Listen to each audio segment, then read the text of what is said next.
গল্প শুরুতে আমরা দেখতে পাই একটি মেয়েকে যে গুদামে এমন কিছু দেখে নেয়, সে দেখে সে চিৎকার করে ওঠে। এই বাড়ির মালিকের একটা বিড়াল ছিল, সেই বিড়ালটিকে একবার ভয়ানক ভাবে মেরে ফেলা হয়। আর এই মেরে ফেলার কামটা কোনো মানুষের ছিল না, এই সবকিছুর পিছে ছিল একটি রোবটের হাত। যে রোবটটি বানিয়েছিল একটি সায়েন্টিস্ট যার নাম এডেল। এই সায়েন্টিস্টের একটা ছেলে ছিল যার বয়স 13 বছর, আর সে 13 বছরেই মারা যায়। সায়েন্টিস্ট এই কষ্টটা সহ্য না করতে পেরে সে তার টেকনোলজি দিয়ে একটা রোবট তৈরি করে, যে রোবটটি দেখতে একদম তার ছেলের মতন। আর আমরা এই গল্পে দেখতে পারি এই রোবটটির নাম হলো রবিন। সায়েন্টিস্ট এই রোবট রবিনকে তার ছেলের মতনই ভালোবাসতে থাকে, আর তার জীবনে যেন ফিরে আসে তার ছেলে, সে এরকম খুশি হয়ে থাকে। আর এই সায়েন্টিস্টের সবচেয়ে বড় ভুল ছিল এই রোবটের ভিতর ফিলিংস দেওয়া।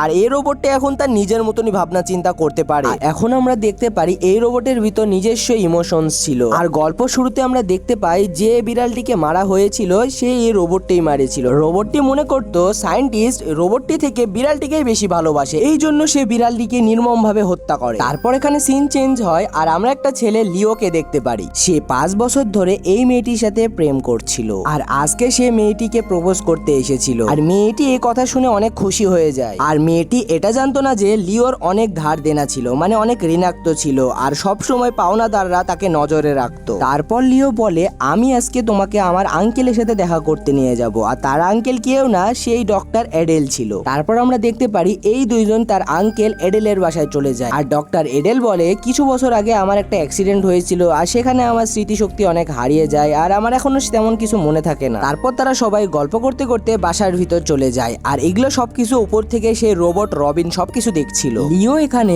বসে থেকে এডেলের ছবিগুলো দেখছিল। হঠাৎ তার পিছের দরজা থেকে অনেক জোরে শব্দ হতে থাকে এবং সে চমকে যায়। সে দরজার কাছে যায়, দেখে একটা ছোট বাচ্চার ছায়া, কিন্তু দরজা খোলার পরে দেখায় সেখানে কেউই ছিল না। লিও এবং লিওর গার্লফ্রেন্ড বসে থেকে এখানে দেখলো একটা ছোট্ট রোবট, আর এই রোবটটা দেখতে তাকে খুবই ভালো লাগছিল। তখনই ডক্টর এডেল এসে বলে, এই রোবটটাকে আমি বানিয়েছি। সে গর্ব করে বলে এই রোবটটা অনেক পাওয়ারফুল এবং অনেক কাজে। তারপর ডক্টর এডেল বলে, তোমরা বাইরে গিয়ে দাঁড়াও, আমি এই রোবটের একটা ম্যাজিক দেখাবো। দিয়ে সবাই বাইরে যায় এবং 3 গণার পর সে ভিতরে গিয়ে দেখে সেখানে রোবটটা নাই। তখন তারা মনে করে এই বাড়িতে মনে হয় তাদের ছাড়াও আরো কেউ আছে, কিন্তু এখানে মেয়েটা এসে বলে, এখানে আমরা 4 জন ছাড়া এখানে আর কেউ নাই। ডক্টর ঘরে যাওয়ার পর মেয়েট তাদের সাথে গল্প করে এডেলের ছেলে মারা যাওয়ার পর এডেল কেমন বা হয়ে গেছে, মানে অন্য প্রকৃতির মানুষ হয়ে গেছে, মানে একদম চেঞ্জ। তারপর মেয়েট বলে, আমি ডক্টর এডেলকে আমার বাবার মতনই ভালোবাসি। তারপর সকালে দেখা যায় মেয়েট আজকে কাজে আসেনি, আর এটা প্রথমবার হয়েছে যে মেয়েট কাজে আসেনি। তখনই ডক্টর এডেল রবিনের কাছে যায় এবং দেখে রবিনের মুখ একদম রক্তাক্ত হয়ে আছে। তখনই ডক্টর এডেলের অনেক সন্দেহ হয় এবং মনে হয় সে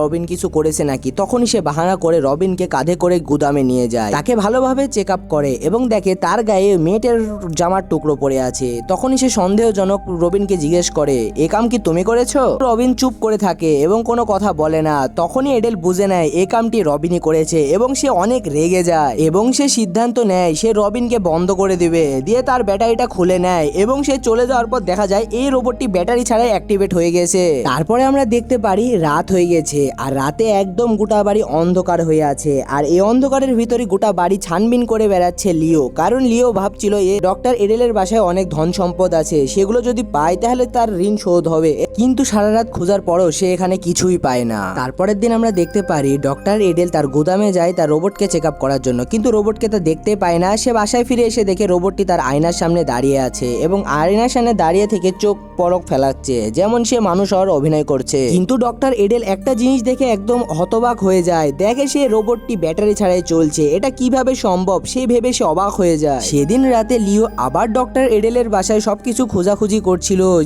তখনই সে একটা বাক্স দেখতে পায়, আর বাক্সটা অটোমেটিক খুলে যায় এবং বাক্সর ভিতর দেখে ছোট ছোট খেলনা এবং কিছু জামা কাপড় আছে যেগুলো এডেলের ছেলের ছিল। তখনই এডেল এসে লিওকে ধরে নেয়। তখনই এডেল লিওকে বোঝায় এগুলো থেকে বিরত থাকতে। তখনই লিও জিজ্ঞাসা করে তার ছেলে কিভাবে মারা গিয়েছিল। তখনই ডক্টর এডেল বলে, যখন আমার ছেলে মারা গিয়েছিল তখন আমি শহরের বাইরে ছিলাম এবং আমি বাসায় এসে খবর পাই আমার ছেলে মারা গিয়েছে। কেউ বলে আমার ছেলে আগুনে পুড়ে মারা গিয়েছে, আবার কেউ বলে আমার ছেলে অ্যাক্সিডেন্ট অ্যাক্সিডেন্টে মারা গিয়েছে, কিন্তু পুলিশ আজ পর্যন্ত খোঁজ পায়নি আমার ছেলে কিভাবে মারা গিয়েছে। আমার ছেলে কি আদেও মারা গিয়েছে না অন্য কোনো রূপে বেঁচে আছে। আর এই ঘটনার পর থেকে আমার স্মৃতিশক্তি কমে যায় এবং আমার তেমন কিছু মনে থাকে না। তারপরে আমরা দেখতে পারি এডেলের বাসায় সকালবেলা পুলিশ এসেছে, কারণ মেটকে 2 দিন ধরে না দেখতে পারে মেটের ভাই পুলিশ কমপ্লেন করে এবং পুলিশ তার বাসায় ছানবিন করতে আসে। আর গাইস, তোমরা এখন দেখছো ইসবা এক্সপ্লেনেশন বাংলা। এই চ্যানেলটিকে তোমরা সাবস্ক্রাইব করে দাও, কারণ এই চ্যানেলে সুন্দর সুন্দর আরো ভিডিও আসবে। আর নেক্সট কি বিষয়ে ভিডিও বানাবো সেটাও কমেন্টে জানাও। পুলিশ এডেলকে অনেক প্রশ্ন করে, কিন্তু এডেল একটাই কথাই বলে, আমি কিছু জানি না। আর পুলিশও তেমন কিছু সবুত পায় না এবং সেখান থেকে সে চলে যায়। তখনই আমরা দেখতে পারি মেটের ভাই লুকিয়ে লুকিয়ে তার গোদামের দিকে গিয়েছে এবং গোদামের কাছে গিয়ে তার বোনের ফোনে কল করে এবং গোদামের ভিতর থেকে কলটা বেজে ওঠে। মেটের ভাই গোদামটির ভিতর ঢুকে এবং সে আর তার বোনের লাশটা দেখে সে অবাক হয়ে যায় এবং সে মন খারাপ করে এবং সে পুলিশকে কল করতে যায়। তখনই দেখতে পারি তার পিছে রবিন রোবট। সে পুলিশকে কল করতে যাবে, এই সময় রবিন রোবট তাকে মেরে ফেলে। ডক্টর এডেল এই রোবটটিকে আবার জিজ্ঞেস করে, তুমি কি মেটকে মেরেছো? কিন্তু রবিন রোবট কিছুই বলে না, খালি চোখ পলক ফেলতে থাকে এবং সে এখানে একটা জিনিসে লেখে নো। তখনই এডেল খুবই খুশি হয়ে যায় এবং সেখান থেকে চলে যায়। আর তাদের এই সব কথাবার্তা লিও এখান থেকে শুনে নেয় এবং লিও সেই লেখাটাও দেখে নেয়। তারপর লিও ডক্টর এডেলের ছেলে রবিনের মৃত্যু নিয়ে অনেক চিন্তা ভাবনা করতে থাকে। তারপর সে রবিনের মৃত্যু নিয়ে অনলাইনে অনেক আগের পোস্টগুলো দেখতে থাকে এবং এগুলোর বিষয়ে চিন্তা ভাবনা করতে থাকে। তখনই সে একটা রিপোর্টারের নাম দেখতে পারে। তখন সে রিপোর্টারকে কল করে এবং রিপোর্টার জানতে পারে লিও এডেলের আত্মীয় হয়, এজন্য লিওকে সবকিছু সত্যি কথা বলে ফেলে। রিপোর্টারটি বলে ডক্টর এডেলের ছেলের 11তম জন্মদিনের ঘটনা। ডক্টর এডেল এই দিন একটা অনেক বড় বার্থডে পার্টি আয়োজন করে এবং ছেলের সাথে মজা করার জন্য কিছু সময়ের জন্য ছেলেকে একটা ঘরে বন্ধ করে রাখে। তারপর তার ছেলেকে যখন সারপ্রাইজ দেওয়ার জন্য ঘর থেকে বের করা হয়, তখন তার ছেলে আর তার ছেলে নেই। তার ছেলে একদম সাইকো হয়ে গিয়েছিল এবং তাই সবাইকে মেরে ফেলতে শুরু করে। বার্থডে পার্টির যতজন ছিল সবাইকে সে মেরে ফেলে এবং অবাক করার বিষয় হলো সে তার মাকেও মেরে ফেলে এবং মাকে মারার পর পিছ থেকে একটা গুলি চলে এবং এডেলের ছেলে সেখানেই মারা যায়। আর এই গুলিটা চালিয়েছিল ডক্টর এডেল নিজেই। ডক্টর এডেলের নাম খারাপ হবে বলে সে পুলিশকে অনেক টাকা দেয় এবং এই খবরটিকে এখানে মাটির সাথে মিশিয়ে দেয়। লিও এসব খবর শুনে একদম হতবাক হয়ে যায় এবং সে ভাবে এরকমও মানুষ করতে পারে। তখনই লিওর বান্ধবী চলে আসে এবং তাকে বলে, আমি তোমার ফোন দেখেছি আর তোমার ফোনে এরকম কি মেসেজ, তুমি এত ঋণাক্ত আর এত ধার। তখনই মেয়েটি অনেক রেগে যায়, লিওকে তখনই অনেক চিল্লাতে থাকে। তখনই লিও বলে, আমি ঋণ নিয়ে অনেক বড় বিজনেস করতে চেয়েছিলাম, কিন্তু বিজনেসটা লস খেয়ে যায় এবং আমি অনেক ঋণাক্ত হয়ে যাই, এখানে আমার কোনো দোষ নাই। তখনই লিও মেয়েটিকে বোঝায়, এডেলের বাসা থেকে টাকা নিয়ে আমি সেই ঋণগুলো শোধ করে দিব এবং আমরা এখানে বিয়ে করে নিব। সেদিন রাতে আমরা দেখতে পারি মেয়েটি এডেলের কফিতে এখানে ঘুমের ওষুধ মিশিয়ে দেয়। তখনই আমরা দেখতে পারি এডেলের বাসায় রাতে 2টা পুলিশ অফিসার এসেছিল এবং পুলিশ অফিসার এখানে বেসমেন্টের দিকে যেতে থাকে, যেখানে মেট বেশি যাওয়া আসা করতো এবং এখানে এসে একটা রোবট দেখতে পারে, যে রোবটের চোখ জ্বলছিল এবং রোবটের কাছে আসে এবং রোবট মেয়ে পুলিশটিকে ধারালো অস্ত্র দিয়ে সেখানে মেরে ফেলে।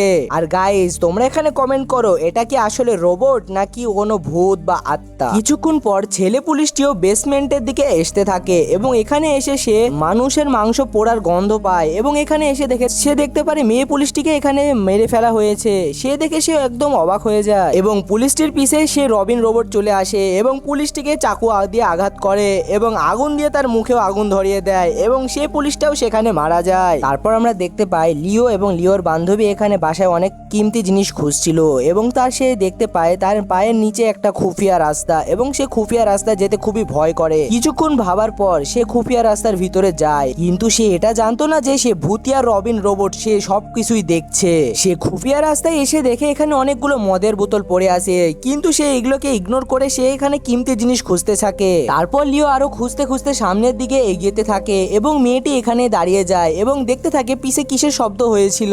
সে পিছে ঘুরে দেখে এখানে রবিন রোবট দাঁড়িয়ে আছে আর তার চোখ খুবই জ্বলজ্বল করছে।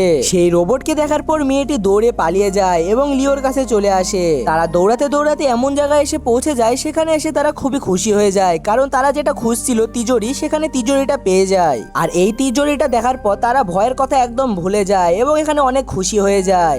লিও তার বুদ্ধি খাটিয়ে ডক্টর এডেলের ছেলের জন্মসাল দিয়ে এই তিজোরিটাকে খুলে ফেলে এবং খোলার পর সে অনেক হতবাক হয়ে যায়, কারণ তিজোরি একদম ফাঁকা, এখানে কিছুই ছিল না। এবং এটা দেখে লিওর বান্ধবী খুবই ভয় পেয়ে যায় এবং সে ভাবতে থাকে হয়তো তাদের মৃত্যু এই রোবটের হাতে লেখা আছে। তখনই সে অনেক ভয় পাচ্ছিল, তখনই হঠাৎ একটা লোহার রড আসে এবং তার গলা কেটে যায় এবং সে সেখানে মৃত্যু হয়ে যায়। লিও সেখানে দেখে খুবই ভয় পেয়ে গেছিল। লিও পড়ে থাকা একটা রড দিয়ে রোবটের দিকে হামলা করে, কিন্তু রোবটের কিছুই হয় না আর রোবট তার মাথায় আঘাত করে তাকে বেহুশ করে দেয়। লিওর যখন জ্ঞান ফিরে তখন সে দেখতে পারে তাকে একটা চেয়ারে দড়ি দিয়ে বাঁধে রাখা হয়েছে, আর সেটা সেই জায়গায় ছিল যেখানে রবিনকে বেঁধে রাখা হতো ছোটবেলা। তখনই আমরা দেখতে পাই রোবটের ভিতর আসলে রবিনের আত্মাই ছিল, আর রবিনের আত্মা লিওকে বলে তার মা ছোট কোনো বিষয় হলে রবিনকে এখানে বেঁধে থুতো, তাই সে অনেক রেগে যেত। আর ভুতুরে রবিন লিওকে জিজ্ঞাসা করে তুমি এডেলের বাসায় কি করতে এসেছিলে, কিন্তু লিও এখানে রবিনকে মিথ্যা কথা বলেছিল। তখনই রবিন তাকে একটা ছোট গুলি দিয়ে আঘাত করতে থাকে। তারপর রবিন রোবট আবার জিজ্ঞাসা করে তুমি এডেলের বাসায় কি করতে এসেছিলে, কিন্তু লিও এখানে আবার মিথ্যা কথা বলে এবং সে তাকে আবার সে গুলি দিয়ে আবার কষ্ট দিতে থাকে এবং সে কষ্ট সহ্য না করতে পেরে আর সে বলে সে এডেলের কোনো আত্মীয় না, সে এখানে চুরি করতে এসেছিল। আর লিও বলে আমি জানতাম ডক্টর এডেলের তেমন কিছু মনে থাকে না, আর এটারই ফায়দা উঠে আমি তার ভাতিজা সেজে এসেছিলাম। আর এই কথা বলতে বলতে সে একটা কাঁটা দিয়ে তার পিছের দড়িগুলো খুলে নেয় এবং যখনই রবিন রোবট লিওকে আবার আঘাত করতে যায় তখনই লিও হাত খুলে রবিন রোবটের উপর হামলা করে দেয় এবং রবিন রোবটকে ভেঙতে যাবে, তখনই পিছ থেকে ডক্টর এডেল সেই গুলি দিয়ে লিওকে মেরে ফেলে। আর ডক্টর এডেল জেনে গিয়েছিল তার ছেলের আত্মা এই রোবটের ভিতর আবার ফিরে এসেছে এবং সে রোবটটিকে আবার ঠিক করে এবং রোবট রূপে তার ছেলেকে আবার একটা নতুন জীবন দেয়। আর গাইস এখানে এই মুভিটা শেষ হয়ে যায়। আর মুভিটা কেমন লাগলো সবাই কমেন্টে জানাও। যদি ভালো লাগে ভিডিওটাকে একটা লাইক করে চ্যানেলটাকে একটা সাবস্ক্রাইব করে দাও।